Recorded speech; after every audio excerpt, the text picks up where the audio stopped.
If these words are reaching you right now, it is not by accident. The universe has a way of placing the right message at the exact right time, and if you're here, it means you've already passed a silent test. One that most people don't even realize they're taking. This wasn't a test of knowledge, nor was it about techniques or achievements. It was a test of your heart, your discernment, your ability to walk through the storms of life and still choose compassion, patience, and awareness. You see, the universe does not measure you by how much you know, or how perfectly you meditate, or how flawlessly you pray. It measures you by something much simpler and infinitely deeper: how you respond when life puts you under pressure.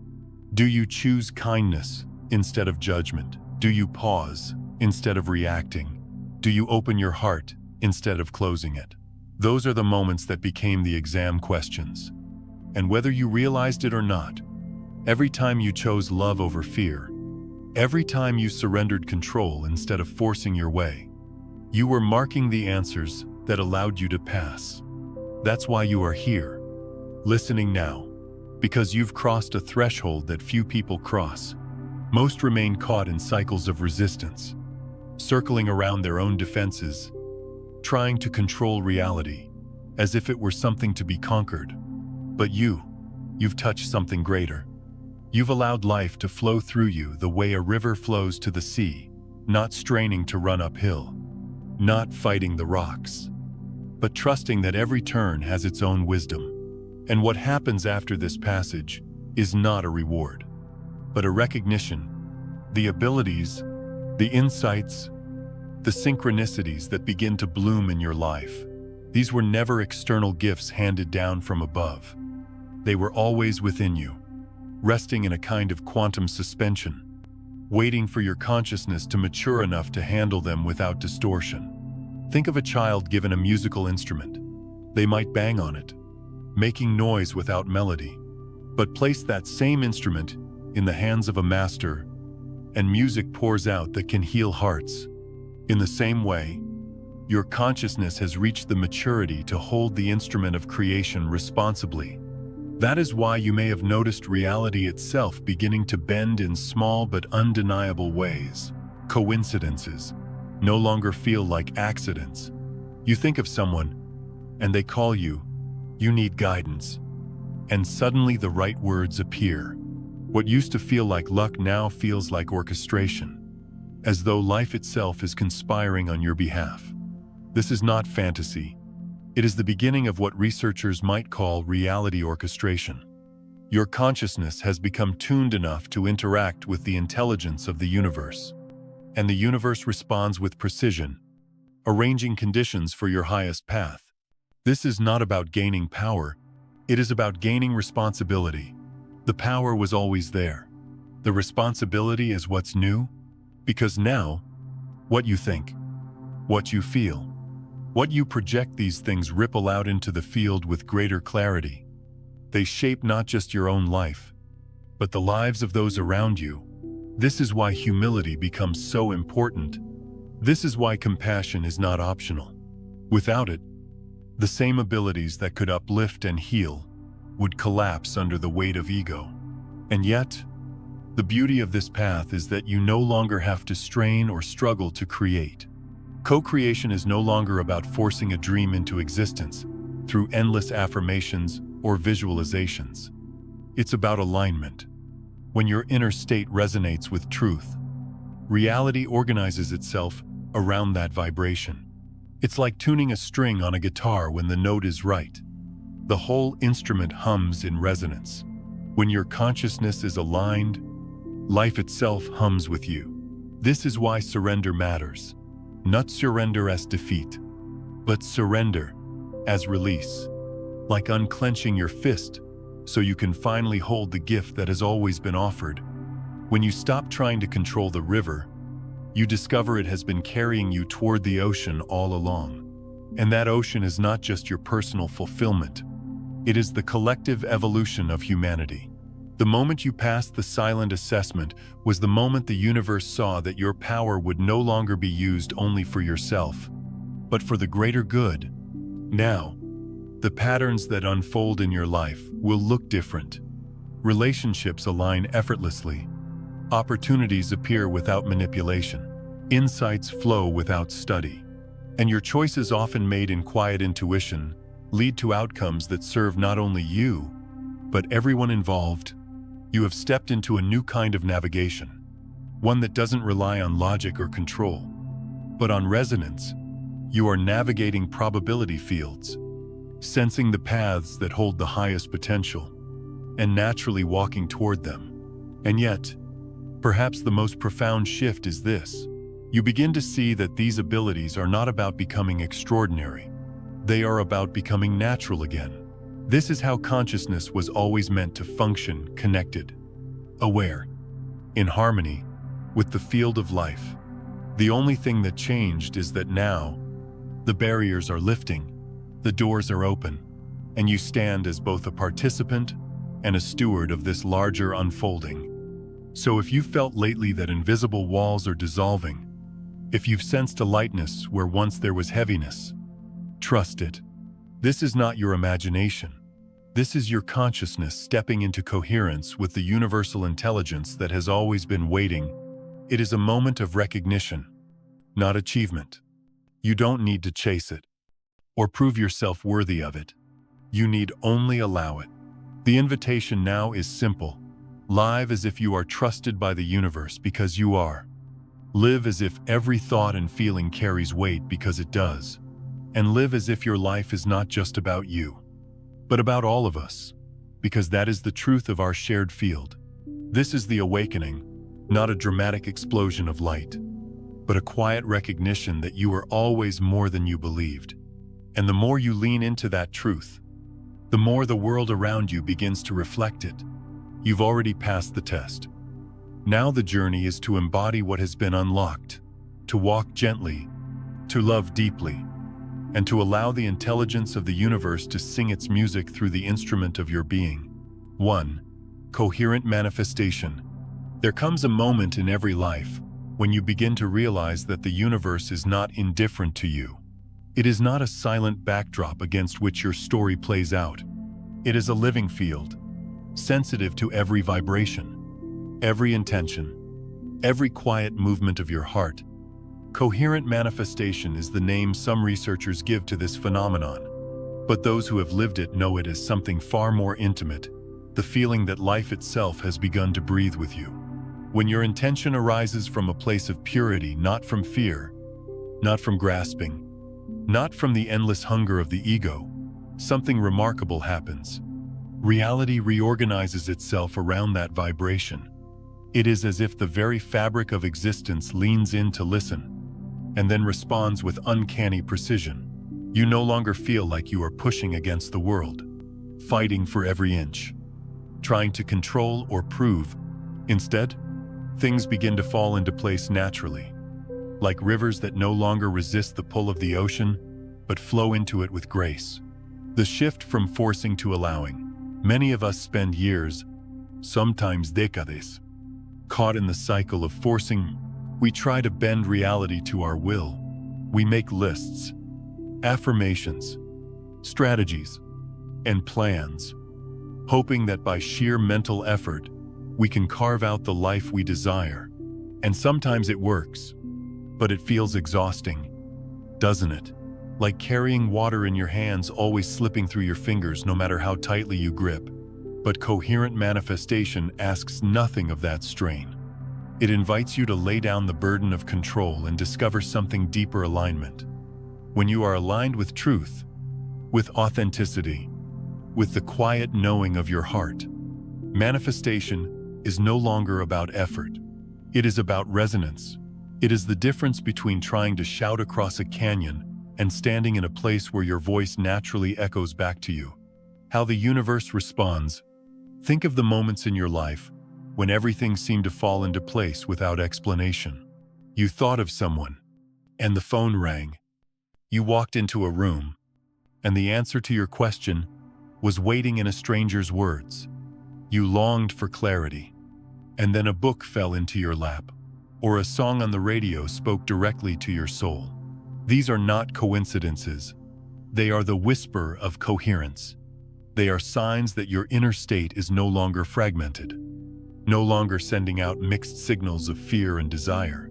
Instead, you have become clear enough, still enough, aligned enough that reality can respond directly to your true frequency. A personal crossing. I remember a time when my life felt like a constant struggle. Every step forward seemed to demand 3 steps back. I carried within me the belief that nothing could happen unless I forced it into being.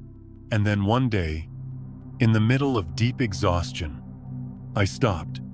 I let go not because I was wise, but because I had no strength left to keep fighting. What unfolded after that surrender was unlike anything I had known. Small doors opened without my effort. People arrived at the exact moment I needed them. Problems resolved with a kind of elegance I could never have designed.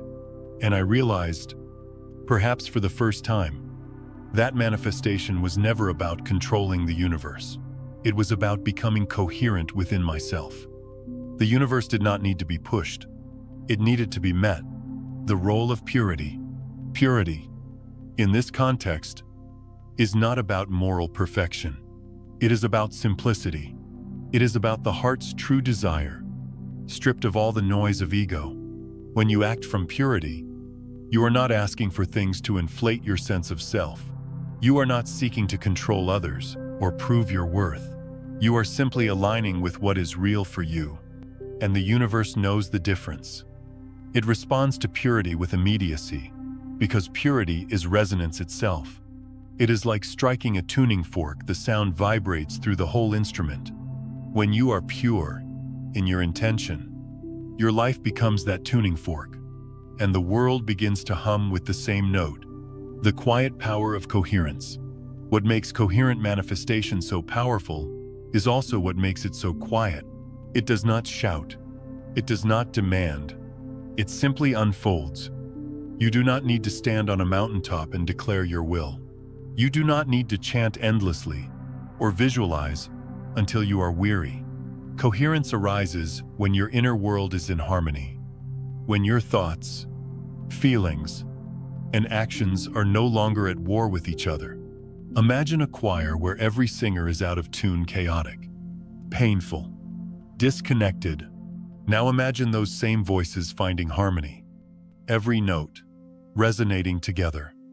That is the difference between fragmented intention and coherent manifestation. In one, you struggle and nothing lands as it should. In the other, reality sings with you, living as a participant, not a controller. Coherent manifestation is not about becoming a controller of reality. It is about becoming a participant in reality's deeper intelligence. You begin to see that the world is not something happening to you, it is happening with you. And the more you trust that, the more effortless your path becomes. This is not passivity. It is not sitting back and waiting for life to deliver you miracles while you do nothing. It is active allowing. It is listening deeply, aligning, and then stepping into the flow that has already been arranged for you. Like a dancer who no longer tries to lead but follows the rhythm, you discover that the dance itself has always known the steps. Closing reflection. Coherent manifestation is not something you earn by discipline or force. It is not a prize at the end of endless striving. It is the natural expression of a consciousness that has grown still enough, humble enough, and clear enough to allow the universe to do what it has always wanted to do, flow through you. And once you touch this state, even for a moment, you know it is more real than all the pushing and striving could ever be. You realize that life was never about climbing a mountain of effort. It was about discovering that the mountain itself was moving with you. So if you have felt tired from forcing, weary from endless effort, take this as your sign. You do not have to fight anymore. The universe is already listening. Your heart is already enough. And when you live from that place of purity, reality itself will begin to respond. Not tomorrow, not someday, but now. 2. Hidden tests of life. When you look back at your journey, you may notice that the most defining moments were not the ones where everything went smoothly, but the ones that felt like collapse. Times when relationships cracked open, when health faltered, when dreams dissolved in your hands. At the time, these moments felt cruel, perhaps even meaningless. But if you look closer now, you may see that each one was a kind of hidden examination, a silent evaluation of your heart. These trials were not punishment. They were invitations to choose between fear and love, selfishness and service, contraction and expansion. Every difficulty that shook you awake, every person who triggered pain or disappointment, was not a random obstacle. They were teachers, disguised as circumstances. The colleague who betrayed your trust, the partner who could not stay, the sudden loss that left you hollow. Each of these became a mirror, asking, will you close your heart or open it wider? Will you become bitter or grow more compassionate? In the raw heat of those moments, the choice was never easy. It never is. But that is the very point of the test. You cannot fake patience when your heart is breaking. You cannot pretend compassion when you feel abandoned. In those moments, your soul reveals itself naked and true. I remember seasons in my own life when everything seemed to conspire against me. A series of losses came one after another, the kind of events that made me question not only my path but the very meaning of existence. I felt as though the ground had been pulled out from beneath me, leaving nothing but darkness. And yet, within that darkness, a quiet question echoed. Can you trust even now? Not trust that life will give you what you want, but trust that life is still guiding you, still shaping you, still offering you a deeper way of being. It was in those hidden questions that the real test lay. And each time I softened instead of hardened, each time I surrendered instead of resisted, something invisible was marked within me. The universe is not interested in how perfectly we meditate or how many spiritual books we have read. It is not keeping score of rituals or achievements. What it watches closely is how we move through the moments that break us open, because those moments reveal what we truly serve. Do we serve the frightened ego that seeks only to protect itself, or do we serve the greater good by staying rooted in love, even when love costs us something? That is the examination most people never realize they are taking. Think of the relationships that hurt you the most. Perhaps you felt betrayed, unseen, or unloved. Those people were not random figures passing through your life. They were examiners in disguise. They measured whether you would use your power to harm back, or whether you would hold on to compassion, even when you had every reason to strike. They measured whether your voice would speak truth with gentleness, or whether your silence would turn into resentment. And the truth is, sometimes you failed. We all do. But even those failures became part of the exam. Because what mattered was not perfection but direction. Each time you returned to love after choosing fear, each time you softened again after closing down, you were marking another answer on the paper of your soul. Crisis. 2. Serve this purpose. The illness that forces you to slow down, the job loss that pushes you into the unknown, the nights of doubt that keep you awake. These are not errors in the system. They are advanced questions designed to test whether you can stay centered when everything you cling to falls away. The ego trembles when certainty dissolves. But the soul knows that only when you lose your grip do you discover the strength that does not come from control. These seasons of confusion are not proof that you are failing. They are proof that you are being entrusted with deeper exams. The kind reserved for those whose consciousness has ripened enough to hold more. I often think of it like a school with no classrooms. No chalkboards. No grades. The tests arrive in the form of everyday life. The stranger who cuts you off in traffic, the family member who never apologizes, the dream that doesn't come true in the way you imagined. Each one is a quiet opportunity. Will you react or will you respond? Will you harden or will you expand? You are always being asked, and each answer moves you either closer to coherence or deeper into resistance. There is a hidden mercy in these tests. For while they may feel brutal in the moment, they are tailored with perfect precision. The universe does not give you exams you are incapable of answering. It gives you exactly what your soul is ready to face, even if your mind insists otherwise. The losses, the betrayals, the delays, each one is calibrated to measure not your intellect, but your discernment. They ask whether you can stay humble with power, patient with frustration, and compassionate, even with those who wound you. And here is the truth that changed everything. For me, passing the test does not mean avoiding the pain. It means walking through the pain without letting it close your heart.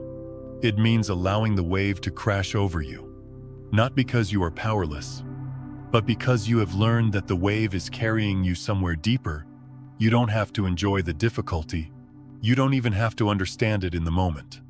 All you have to do is keep choosing openness over contraction, again and again, until the choice becomes the natural rhythm of your being.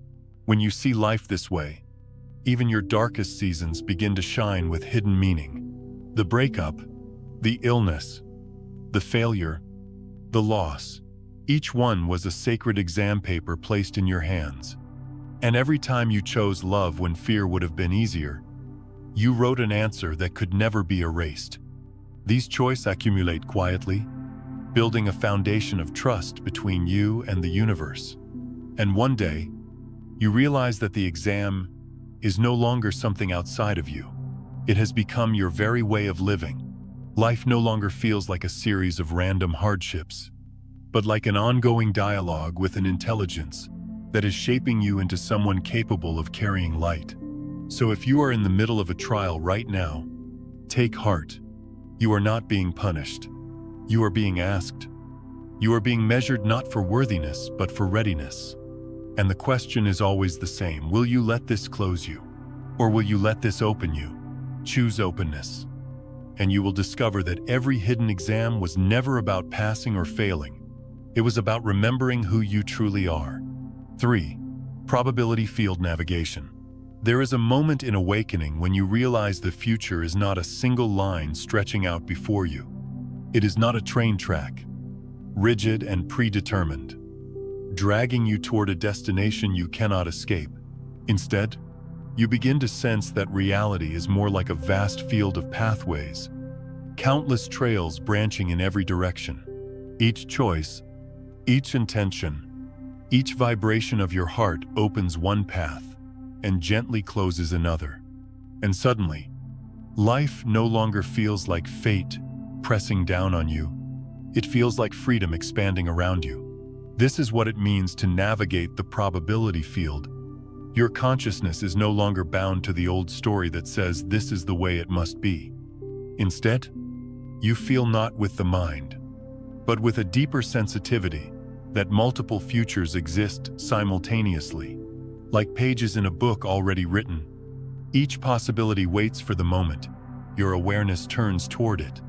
And when you do, the page you choose becomes the story you live. I remember when I first touched this realization. It was during a season when everything felt uncertain. Plans collapsed. Doors closed. And I could not see more than a few steps ahead. My old self wanted to analyze every option, to calculate risks and make charts as though the future could be solved like an equation. But the more I tried, the heavier I felt, as if each decision dragged me deeper into confusion. Then, almost without warning, there was a shift. I stopped thinking so hard. I placed my attention on silence. And in that silence, I felt something like a compass inside me, not pointing north or south, but pointing toward alignment. It was not logic. It was not calculation. It was a subtle knowing that one path held a resonance that the others did not. When I followed that resonance, doors opened without resistance, and my life began to flow in ways I had never experienced before. This is how probability field navigation feels. You are no longer straining to figure everything out with the mind. Instead, you listen with your whole being. You notice the subtle vibrations in your body when a choice arises. Some possibilities make you feel contracted, heavy, as though life is shrinking. Others feel expansive, light, as though life is breathing through you. The difference is unmistakable when you learn to trust it. And that trust is the key, because the mind will argue, the ego will resist, but the body never lies. Think of it like standing at the edge of a meadow with many trails disappearing into the forest. From where you stand, you cannot see where each trail will lead. One might take you to a river, another to a mountain peak, another into thick brush where you will feel lost. If you only use logic, you might choose the widest path, or the one most traveled, or the one someone told you was best. But if you pause and breathe, you might notice something deeper, the way one trail seems to call to you, the way your heart feels open when you imagine stepping onto it. That is the path of coherence, the path of alignment. This way of living transforms decision-making. Choices no longer exhaust you, because you are not calculating every possible outcome like a machine. You are tuning into resonance, into vibration, into the subtle pull of the path that serves your highest evolution. And as you follow it, you notice something extraordinary. Life begins to coordinate itself around your direction. Synchronicities multiply. Support appears in places you never expected. It feels almost as if the universe itself is walking with you, nudging you gently from behind, guiding you with invisible hands. It is important to say this: navigating probability fields is not about predicting the future, nor about controlling it. You are not meant to foresee every detail or manipulate outcomes for personal gain. That is still the voice of ego, trying to turn mystery into certainty. True navigation is about discernment, feeling which future carries the highest vibration of growth, and stepping into it without fear. It is less about knowing and more about trusting, less about control and more about surrender. And sometimes, the path that calls you is not the easiest one. It may lead you into discomfort, into challenge, into the unknown, but you will recognize it by the way it expands you. Even when it scares you, the ego always seeks comfort, but the soul seeks growth. And the probability field is the map of all the growth available to you, waiting for your courage to take the next step. I have met people who lived their lives as if stuck on a single track. They believed their story was fixed. I am this, therefore, I cannot be that. I failed once, so I will always fail. My family was like this, so I must be the same. And while they walked those narrow tracks faithfully, the field of infinite possibilities lay all around them, untouched. The saddest thing is not that life limited them, but that they never realized they could step off the track at any moment. When you begin to navigate consciously, you realize you are never trapped. Even in the darkest moment, multiple futures are alive around you. At any point, a single shift of awareness, a single act of courage, a single breath of surrender can move you onto a different path. The field is generous. It does not lock you into one outcome. It waits patiently, offering you chance after chance to choose again. And so the practice becomes simple. Listen, feel, notice the resonance. Let your heart, not your fear, be the compass. And when you sense the subtle call of the path that expands you, step onto it. Do not wait for certainty. Certainty never comes. Step in trust, and the path will reveal itself as you walk. This is the art of probability field navigation, not a skill to master, but a way of being to remember. And once you taste it, life will never feel the same, because you will know, with unshakable clarity, that the future is not happening to you. The future is happening with you. And every step you take, guided by the resonance of your soul, is a step into the highest evolution waiting to unfold. 4. Integration of science and spirituality. There is a quiet moment, somewhere on the path of awakening, when you realize that science and spirituality were never enemies, They were simply two languages trying to describe the same mystery. One spoke in equations, the other in silence. One measured the external, the other explored the internal. But now, as consciousness evolves, those two voices are beginning to harmonize, like two instruments, playing the same melody from opposite sides of the stage. Scientists have a term for what mystics have always known.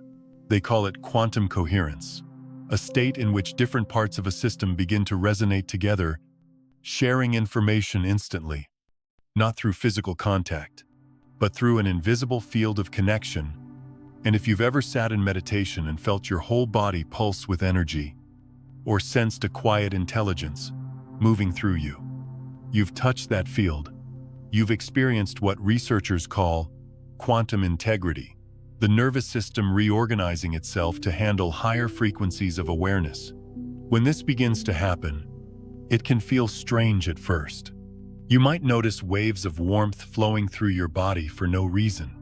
You might feel sudden surges of emotion, bursts of intuition, or even pressure in the chest or the forehead. The old mind may panic, wondering if something is wrong, but in truth, something very right is taking place. Your biology is adapting to consciousness. Your cells are learning a new rhythm, synchronizing with the subtle frequencies of the universe itself. Think of it this way: the human nervous system is like an antenna, and for most of our lives, we have been tuned to a narrow range of frequencies: survival, worry, competition, fear. But when awareness expands, that antenna begins to retune. It starts to pick up finer, subtler signals, signals of beauty, of compassion, of unity, and the body must change to receive them. What you once experienced as anxiety may, in some cases, be the trembling of a system upgrading itself. What you once called coincidence may be your biology responding to quantum communication. It took me years to understand this. For a long time, I separated my inner life from what I called the real world. There was spiritual experience on one side and science on the other. I was careful not to mix them, afraid of appearing naive or ungrounded. But the more I learned about physics, neuroscience, and biology, the more I realized that the bridge between them was already there, hidden in plain sight. The neurons in our hearts produce electromagnetic fields thousands of times stronger than the ones in our brains. The DNA in our cells stores not only genetic information, but vibrational data light signatures that communicate with the field around us. And thoughts themselves can alter molecular behavior, as countless studies in neuroplasticity have shown. So when ancient teachers spoke of energy, of vibration, of the subtle body, they were not speaking in metaphor alone. They were describing the quantum architecture of existence, long before we had the instruments to measure it. And when modern scientists speak of wave-particle duality, or the observer effect that reality changes depending on how we perceive it, they are rediscovering the same insight from a different doorway. Consciousness is not an afterthought of matter. It is the organizing intelligence behind it. The integration of science and spirituality is not about replacing faith with data or turning mysticism into numbers. It's about realizing that both approaches point to the same truth: we live in a participatory universe. Your awareness is not sitting behind your eyes, trapped in a skull, observing a separate world. It is entangled with everything you see. Every emotion, every thought, every intention ripples into the field, influencing probabilities in ways our instruments are only beginning to detect. This is not a poetic fantasy. It is physics meeting presence. It is what happens when the microscope and the meditation cushion finally bow to each other. Science gives us the structure. Spirituality gives us the meaning. Science explains the mechanism. Spirituality reminds us why it matters. When you truly begin to integrate these two, something profound shifts inside you. You no longer pray to a distant God or worship impersonal equations. You begin to live as the meeting point of both a living bridge between matter and consciousness. You understand that every breath you take is both biological and divine. Every heartbeat is an electromagnetic pulse that sends information into the universe and receives it back. There were times when I doubted this, when my body trembled during meditation, when strange visions arose behind my closed eyes. I thought I might be losing touch with reality. But the deeper I studied the human nervous system, the more I understood the trembling was not madness. It was adaptation. My brain was building new neural pathways. My cells were adjusting to higher coherence. What mystics called Kundalini awakening or light activation was simply biology responding to consciousness. The language differs, but the truth remains the same. And that realization changes the way you see everything. Suddenly, you stop dividing life into spiritual and ordinary. You see that brushing your teeth, walking in nature, listening to a friend, all of it is spiritual when done with awareness. You see that science itself is a form of worship, a meticulous way of paying attention to the divine intelligence in structure and law. The more you study reality, the more miraculous it becomes. The harmony between science and spirituality is the evolution of human understanding. The two sides of the brain, analytical and intuitive, finally learning to work together, the masculine precision of reason embracing the feminine wisdom of intuition. And you, standing in the middle, become the embodiment of that union. When people ask me what it feels like to live this integration, I tell them, it feels like peace. Not the peace that comes from escaping the world, but the peace that comes from finally belonging to it. You don't need to choose between logic and love, between facts and faith. You see they are two faces of the same truth. The truth that everything is connected, everything is intelligent, and everything is alive. So the next time you feel that subtle current of energy in your body, don't dismiss it as imagination. And the next time you read about quantum entanglement, don't treat it as abstract theory. Feel the resonance between the two. Let it remind you that your consciousness is not an observer standing apart from the universe. It is the very space in which the universe happens. And perhaps that is what true science was always meant to reveal. Not that the universe is a cold machine, but that it is a living mind, and you are a part of its thinking. 5. Accessing the information field.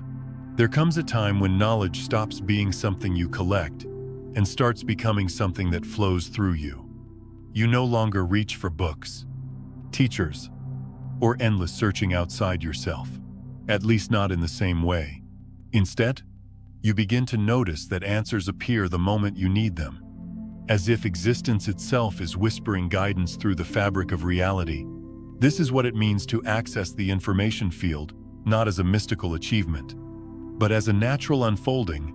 When your awareness grows still and coherent enough to receive, the information field is not somewhere out there. It is the living architecture of existence, a vast web where everything that has ever happened, is happening, or could happen already exists as frequency. Every event, every thought, every possibility leaves an imprint in this subtle network. Some call it the Akashic field. Others call it the unified field. But names don't matter. What matters is that you begin to feel its presence not as a belief, but as a direct experience. At first, it might show up as small moments. You think of a friend you haven't spoken to in years, and they message you within minutes. You reach for a problem at work that has felt impossible to solve, and the solution appears suddenly, almost playfully, in your mind, whole and clear, as though someone handed it to you. You walk into a room and sense what's unsaid between people before they speak. These experiences might surprise you, maybe even unsettle you at first. But over time, you realize they are not strange at all. They are signs that your consciousness is beginning to communicate with the field directly, naturally, without effort. When I first began to experience this, I doubted myself constantly. My old conditioning whispered, "You're imagining things." But imagination, I would later learn, is not the enemy of truth. It is the doorway to it. What we call intuition is simply the human translation of information moving through the field, a download arriving faster than thought. The brain doesn't generate it, it interprets it. Like an antenna tuned to invisible frequencies, it decodes patterns of energy into understanding. One night, after a particularly difficult week, I sat in silence, exhausted from trying to control outcomes that refused to bend. My thoughts quieted out of sheer fatigue, and in that stillness, a sentence surfaced in my mind. Stop solving. Start listening. I didn't know what it meant at the time, but when I stopped pushing and simply listened, a chain of insights unfolded gentle. Precise. Undeniable. Within an hour, I understood the situation that had confounded me for months. I hadn't thought my way there. I had received it. That night, I began to understand what it means to live in dialogue with the field. Science. 2. Hints at this connection. Quantum physicists speak of a non-local reality where information isn't confined to time or space, where particles separated by vast distances communicate instantly. It's the same principle, reflected in consciousness. Our minds are not sealed containers. They are permeable to the field. The heart, with its immense electromagnetic power, acts as a transmitter. The brain, as a receiver. Together they form a living interface, allowing the human to become a bridge between the seen and unseen dimensions of intelligence. But to access this field, something is required. Not more knowledge. But less noise. The field does not speak in loud commands or chaotic emotion. It speaks in stillness. It speaks in resonance. That is why moments of clarity often come when you least expect them in the shower. On a walk, watching the sun fall behind the trees. When the mind relaxes, the gateway opens. The more you learn to quiet your inner turbulence, the more the information flows. It's easy to think that the people who download ideas or sense truths beyond logic are gifted, but in reality, this capacity is universal. The difference lies not in talent, but in attunement. Imagine a radio surrounded by static camps. The station is always broadcasting, but unless you fine-tune the dial, all you hear is noise. In the same way, the field is always transmitting. Your job is simply to tune your awareness through stillness, gratitude, and sincerity until the static clears. And this tuning is not about escaping the world or pretending to be above it. It's about becoming more human, not less. Because when you listen to the field, it doesn't fill you with abstract theories. It fills you with compassion. You begin to sense what others need before they say it. You begin to act with natural timing. As though guided by an unseen choreography, you stop chasing opportunities and start recognizing them. It is not magic. It is coherence. Over the years, I've met doctors, engineers, artists, even scientists who quietly admitted that their best ideas came from nowhere. A formula that appeared fully formed, a melody that wrote itself, a solution that arrived in a dream. They didn't realize they were touching the same field that mystics have described for centuries. Inspiration, intuition, revelation, these are simply different faces of the same intelligence. But with this access comes responsibility. The field will not give you information for egoic gain or manipulation. It responds to purity of intent. When your heart's motivation is aligned with service, with truth, the flow becomes stronger. When your desire is to control or dominate, the signal distorts. The field does not punish. It mirrors. It reflects the clarity or confusion within you. So, if the answers feel distant, don't chase them, cleanse your frequency instead. Honesty, humility, and presence are the real technologies of connection. There's a deep comfort in living this way. You stop feeling alone in your decisions. You sense that you are part of a larger intelligence that is not bound by time or limitation. And when fear rises, as it inevitably will, you remember, that the same intelligence that moves galaxies is moving through you. You remember that you don't need to hold every answer, because the answers are already held in the field. To access the information field is not to become supernatural, it is to return to your natural state, connected, receptive, whole. The universe is not withholding wisdom from you. It has been speaking all along, in symbols, sensations, synchronicities, and sudden peace. All you have to do is listen, not with your ears, but with your entire being. And when you do, you begin to live differently, less as a seeker, more as a participant in the vast intelligence that animates everything. You start trusting life again, not because it always gives you what you want, but because it always gives you what you need to remember who you are. 6. Service to the collective. There comes a turning point on the spiritual path when the focus of your journey shifts. In the beginning, you may have been searching for relief from suffering, for healing, for answers to your own pain, and there is nothing wrong with that. Every soul begins by seeking freedom for itself, but as consciousness matures, something profound happens. The question, "What can I get?" begins to dissolve, and the deeper question, "How can I give?" begins to rise. This is the mark of real transformation.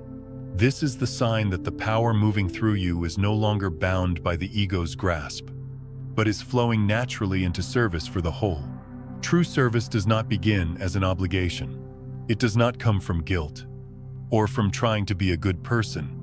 It arises spontaneously when you realize that your life is not separate from the lives around you. The breath you take is the same air that nourishes the trees. The love you give to one person ripples outward into families, communities, generations. The healing you allow within yourself becomes healing for others who witness your courage. In this way, service is not something you force. It is something you cannot help but embody once you've touched the deeper truth of who you are. I remember the first time I felt this shift in my own life. For years, my inner work had been about me, my wounds, my growth, my longing for clarity. And while those steps were necessary, they were also self-focused. Then one day, after a long period of solitude, I found myself sitting with a friend who was going through deep grief. I didn't have answers, and I didn't try to fix anything. I simply sat with them, breathing, listening, letting the silence hold us both. Later, they told me that my presence had given them strength. That moment taught me something I had never learned in books. Service is not always about doing. Sometimes it is about being fully present, open, and willing to let the light that flows through you reach another soul. When new capacities awaken within you, deeper intuition, greater sensitivity, the ability to perceive the hidden patterns of life, it becomes tempting for the ego to claim them, to use them for control, for advantage, for recognition. That temptation is part of the test. But if you have passed through enough fires, you begin to see the futility of such paths. You understand that the joy of power fades quickly when it is hoarded, but it multiplies endlessly when it is shared. The more you give, the more the field gives back to you, not because you are manipulating the universe, but because you are in harmony with its design. Service to the collective does not always look dramatic. It does not mean founding great movements or standing on stages. Often it looks like quiet acts, choosing kindness when anger would be easier, offering patience to those who cannot repay it, creating beauty in spaces that feel forgotten. Each of these acts sends ripples through the collective field. Each of them strengthens the web of human connection. And because consciousness is shared, your smallest gesture may ignite change in someone you will never meet. Science now affirms what mystics have long whispered, that the heart generates a measurable electromagnetic field which extends far beyond the body. Your emotions, your intentions, your very state of being radiate into the space around you. When you hold compassion, others feel it even if they cannot name it. When you anchor peace, You become like a tuning fork that invites others to settle into the same resonance. This is not poetic metaphor.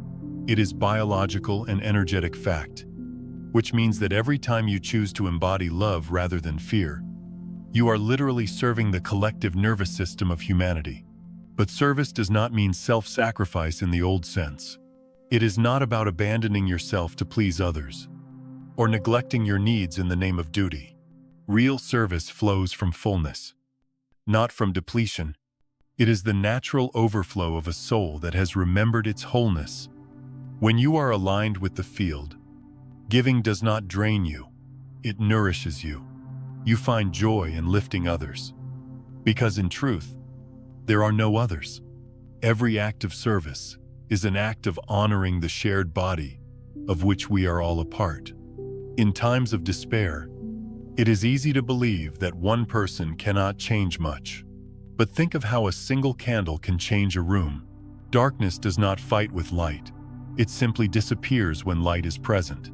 In the same way, your choice to embody kindness, truth, and compassion contributes to the collective field in ways you cannot measure. The collective awakening is not a sudden event led by a few grand figures. It is the quiet accumulation of countless small acts of service, radiating from hearts like yours. As I look back at my own life, I see now that every challenge, every hidden exam, every lesson in humility was preparing me for this stage to use what has been given not for myself alone, but for the collective, the insights I received, the strength I gained, the clarity I found. They were never meant to end with me. They were meant to flow outward, like rivers returning to the sea. That is the essence of service, to allow what has healed you to become a healing for the whole. And so, as your awareness expands, you may notice a natural shift. You stop asking, "What do I want from life?" and begin asking, "What does life want from me?" You realize that your greatest joy lies not in accumulation, but in contribution. The gifts you carry, whether they are words, music, wisdom, compassion, or simply the ability to listen, are meant to be shared. They are the threads that weave the collective fabric of human evolution. Service to the collective is not the end of your journey. It is the beginning of a deeper one. It is the point where your personal awakening merges with the awakening of the whole, where your light ceases to be a private flame and becomes part of the great fire that is illuminating the world. And when you step into that, you discover something extraordinary, that the universe itself is serving through you. So remember this: the most important sign of maturity is not how much power you hold, but how you use it. When your new abilities become tools of compassion rather than weapons of ego, when your awakening turns into service rather than self-indulgence, then you know you have crossed the threshold. And in that crossing, for you not only free yourself, you help free us all. 7. The story of surrender.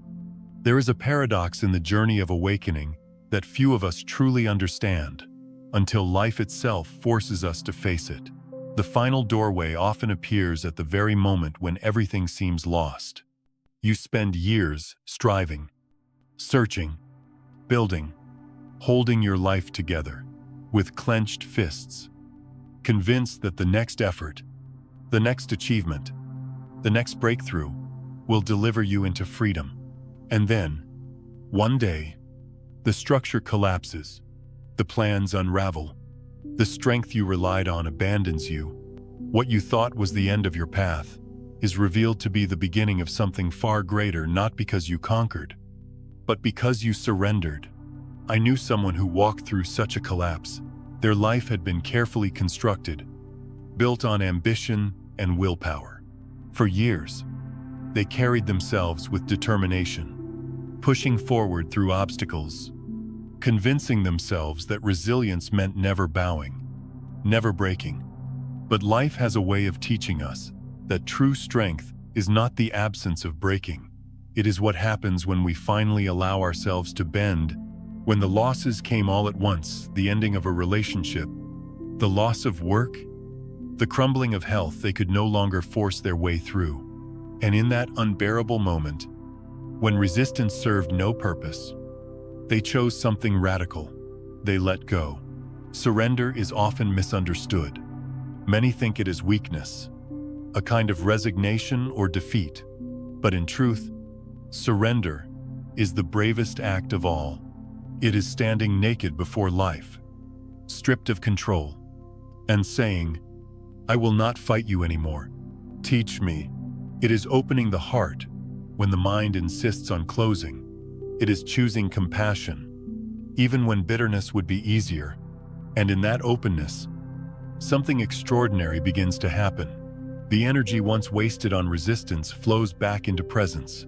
The walls collapse, and through the rubble, a wider horizon appears. This person I speak of told me later that their greatest awakening came not through victory, but through failure. In the silence, after everything fell apart, they discovered a stillness they had never known. And into that stillness poured insights, abilities, and awareness that seemed impossible before. They began to perceive life differently, not as a series of problems to be solved, but as a living field responding to the quality of their heart. Intuition sharpened, synchronicities multiplied, and what once felt like coincidence became unmistakable orchestration. Yet what struck them most was not the expansion of power, but the deepening of humility. When you surrender, you realize that all along, the universe was carrying you. All the effort, the striving, the control. It was like swimming upstream, exhausting yourself against a current that only wanted to bring you home. The moment you let go, you discover the river has been flowing in your favor the whole time. That discovery humbles you, because it shows you that awakening was never about how strong you could become, but about how open you were willing to be. And perhaps that is why surrender is the final test. Because until we surrender, our awakening remains tangled with ego. We want to awaken so we can be special, so we can feel powerful, so we can rise above the mess of humanity. But surrender shatters that illusion. It reveals that the real power is not in standing above life, but in falling into it, completely into its grief, its beauty, its imperfection. The abilities that arise after surrender are not tools for self-glorification. They are gifts entrusted to you for service, flowing through the humility of a heart that has been broken open. In my own journey, I remember the night surrender found me. It was not dramatic. There were no visions, no thunder, no sudden explosion of light. There was only silence. I sat in the wreckage of everything I thought I needed, too tired to fight anymore. And in that silence, I whispered, "I don't know what to do." The words were not a prayer for rescue. They were an admission that control had failed. What came next was not an answer in words, but a soft wave of peace, the kind that arrives when you stop demanding that life obey your plans. That peace did not erase the pain, but it changed my relationship to it. From that night forward, I walked not as someone trying to master the universe, but as someone finally willing to be mastered by its love. This is the hidden gateway of surrender. It opens when we stop trying to open it. It appears when we stop searching for it. And what lies beyond is not weakness, but freedom. Freedom from the endless cycle of striving and proving. Freedom from the tyranny of I must control. Freedom from the ego's hunger to win. In that freedom, you begin to live lightly, yet more deeply than ever before. You discover that the universe does not reward those who fight the hardest, but those who trust the most. Surrender does not mean life becomes easy. Challenges still come. Pain still visits. Storms still pass through. But once you've surrendered, you meet them differently. You no longer see them as enemies to be conquered. You see them as teachers, shaping you into someone more spacious, more tender, more whole. And even when you stumble, you return to the same place, the quiet, knowing that letting go is the way. So, perhaps the greatest paradox of all is this: the door to your highest abilities, the gifts you longed for, The wisdom you chased was never locked. It was simply waiting for you to drop the illusion that you needed to force it open. Surrender was the key all along. And once you step through, you understand that the most powerful thing you can ever do is not to control reality, but to trust it. This is why surrender is the final exam.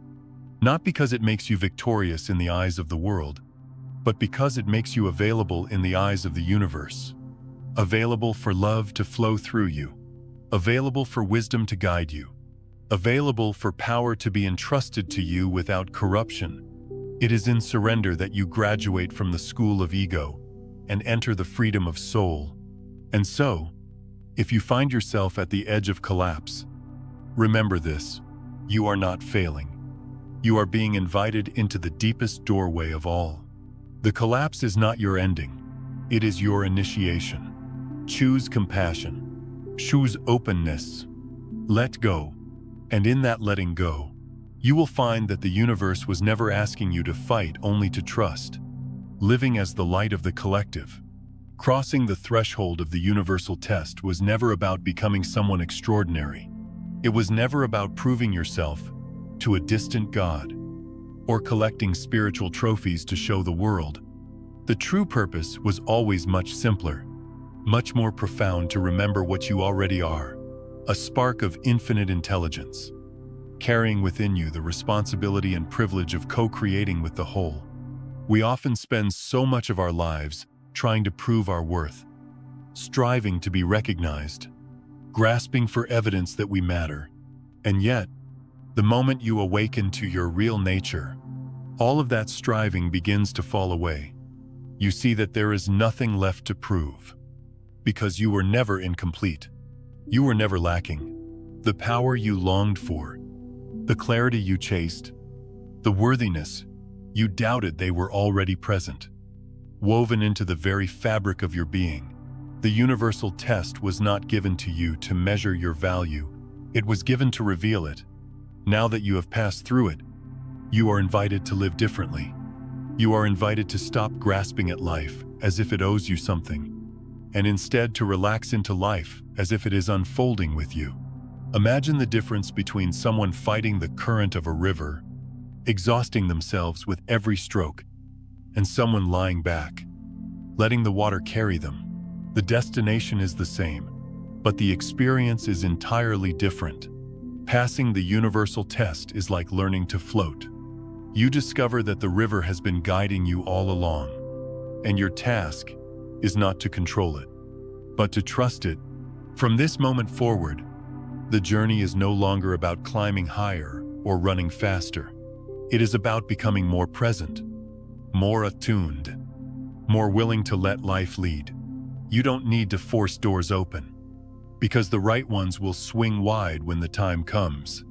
You don't need to cling to outcomes, because what is meant for you cannot be lost. All that is asked is that you live awake, aware, and open so that the intelligence of the universe can move through you unhindered. And when you live this way, something miraculous happens. Your life stops being only about you. Every step you take in awareness becomes a step for humanity. Every act of compassion adds light to the collective field. Every moment you choose peace over conflict sends ripples across the web of consciousness we all share.